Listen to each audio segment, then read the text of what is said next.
What if your home didn't just shelter you, but healed you? Not just a structure to keep the weather out, but a sanctuary that welcomes the world in. Think about it. We spend most of our lives surrounded by walls. Drywall, concrete, insulation. Don't forget to hit that subscribe button because it's a simple way to show your love for these incredible designs. But what if those walls could breathe? What if the air inside your home felt like forest air after a rain? Clean, alive, honest. What if your home wasn't a retreat from the world, but a deeper return to it? This isn't fantasy. It's not the stuff of magazines or some unreachable dream. This is Biophilic Barndominium Design, where the architecture remembers the language of nature. Where your ceiling doesn't separate you from the sky, it invites it. A space where natural light isn't just aesthetic. It's therapy. Where textures remind your fingertips what real things feel like. Wood, stone, air, water. This is more than open floor plans and pretty finishes. It's a living system. A conversation between human and earth, between stillness and structure. And right now, more than ever, we're aching for that conversation. We share new content regularly to help you create spaces you love, so don't forget to subscribe. Because deep down, we know we weren't made for cold walls and closed doors. We were made to belong, to the wind, to the light, to something that breathes with us. This is the beginning. Imagine this. You wake up, not to the buzz of an alarm clock, but to golden light slipping through leaves above your head. A canopy of soft green, gently swaying in rhythm with the wind. The air? It's rich with the scent of cedarwood, still damp from the night's quiet rain. And somewhere, nearby, you hear birdsong. Not through a screen, not from a speaker, but real, right there with you. The walls around you, they don't close in, they breathe. Sunlight dances across natural stone. Your feet touch warm timber floors, and the grain beneath you tells a 100-year-old story. This isn't a house built to keep nature out. It's a home designed to let it in. You pour your morning tea, and while the kettle hums, you glance through a window so tall, it feels more like a doorway to the horizon. If you found this video inspiring, don't forget to like, share, and subscribe. Your support means to me, and it helps keep the design ideas coming your way. Outside and inside blur together. The breeze doesn't knock. It flows. Vines twist around beams, plants cascade from suspended shelves, and water trickles softly in the corner, reminding you that time here is slow. This space doesn't ask you to perform. It invites you to just be. There's no harsh contrast, no sterile corners, no separation from the world that made you. Here, you don't visit nature, you live with it, among it, as part of it. This isn't just architecture, it's reconnection. A quiet remembering of how we're supposed to feel when we're truly home. We weren't made for this. For boxed-in walls, stale air, and buzzing fluorescent lights. For schedules stacked on screens, and sunsets we only notice through rearview mirrors. No, our bodies remember something different. Something older, wiser, wilder. They remember the pulse of rivers, the scent of wet soil clinging to bare feet, the hush of wind moving through tall grass like a secret. They remember breath that expands freely, not measured in tight office chairs or blinking deadlines. If you love this type of look, hit that subscribe button to help us create more videos. And let us know in the comments what you'd love to see in future videos. And when you strip away the noise, when you step outside the concrete cages we've normalized, you start to feel it again. The ache, the longing, the gentle pull back towards something more human, more whole. That's what biophilic design answers. Not with decoration, but with devotion. devotion to the rhythms of life we once honored, devotion to the spaces that help us breathe, not just exist.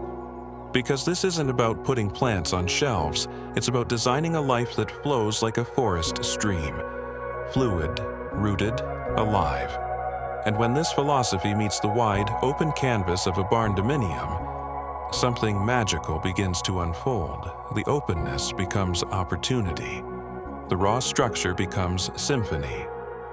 Nature doesn't peek through the windows. It joins the conversation. It's not a design choice.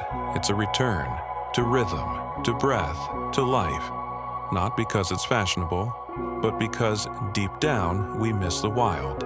And maybe, just maybe, it misses us too. It begins with a frame, not factory-made, but hand-hewn, time-worn, remembered. Wooden beams, once part of forgotten barns, now rise again, weathered, dignified, to hold up a living roof that hums quietly with bees, dripping with blossoms that follow the sun like prayer. This home doesn't stand on the land. It grows from it.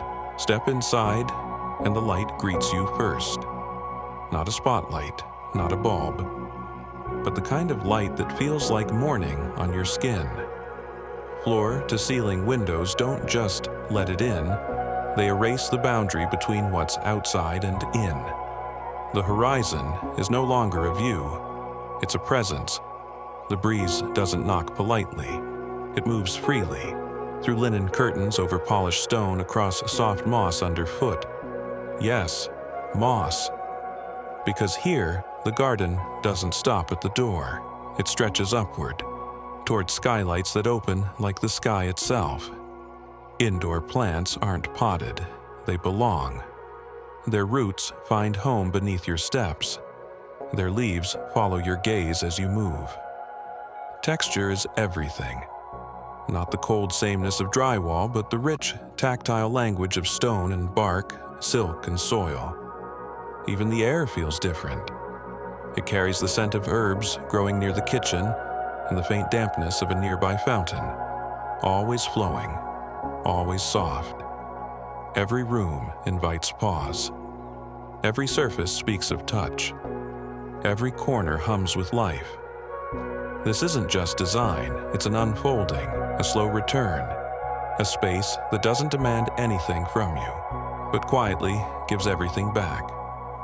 There's a moment, quiet, unexpected, undeniable.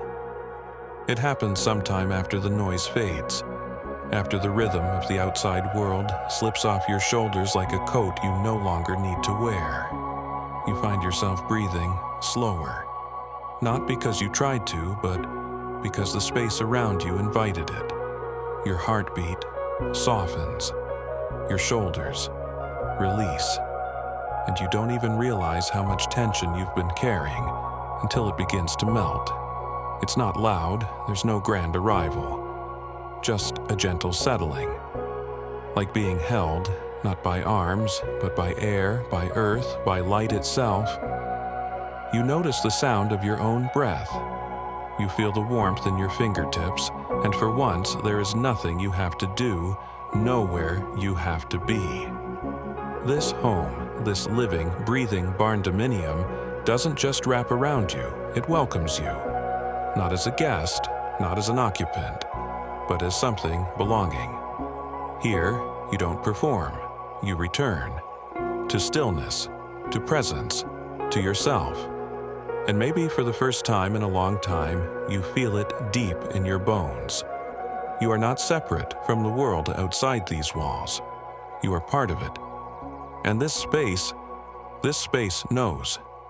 It doesn't just hold you, it remembers you. But here's the secret. The part no one tells you. Biophilic design. It isn't about decorating with houseplants. It's not a fern in the corner. It's not a cactus on a shelf.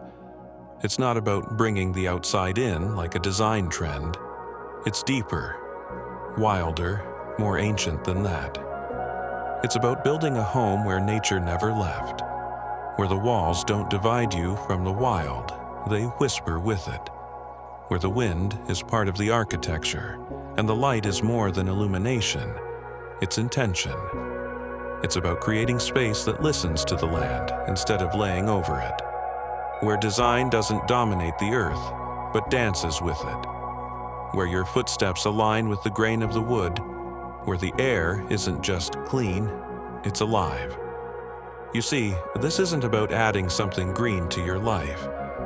It's about remembering that you were never separate from it. You are not the observer. You are part of the ecosystem.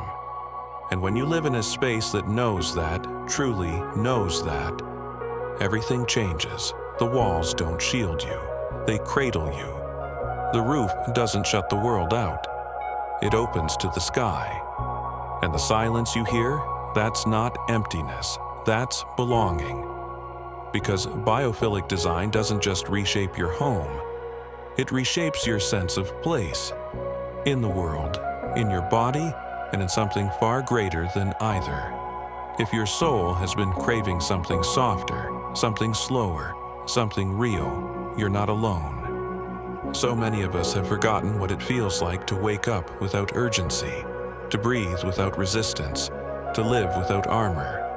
We've adapted to fast, to loud, to artificial. But somewhere deep within, beneath the calendars and to-do lists, there's still a part of you that longs for sunlight that lingers, for air that smells of pine and promise, for a space that doesn't rush you but holds you. Maybe it's time to stop chasing quiet and start building it. Maybe it's time to come home, not just to a house, but to a place that breathes with you. A barndominium that doesn't just reflect your lifestyle, but nourishes your spirit. One that invites nature back to the table and lets your life unfold in rhythm with the earth. This isn't about style, it's about sanctuary. It's about remembering what home is supposed to feel like: alive, open, honest, and whole. So, if you felt the pull, if even a small part of you whispered yes as you listened, then let's begin.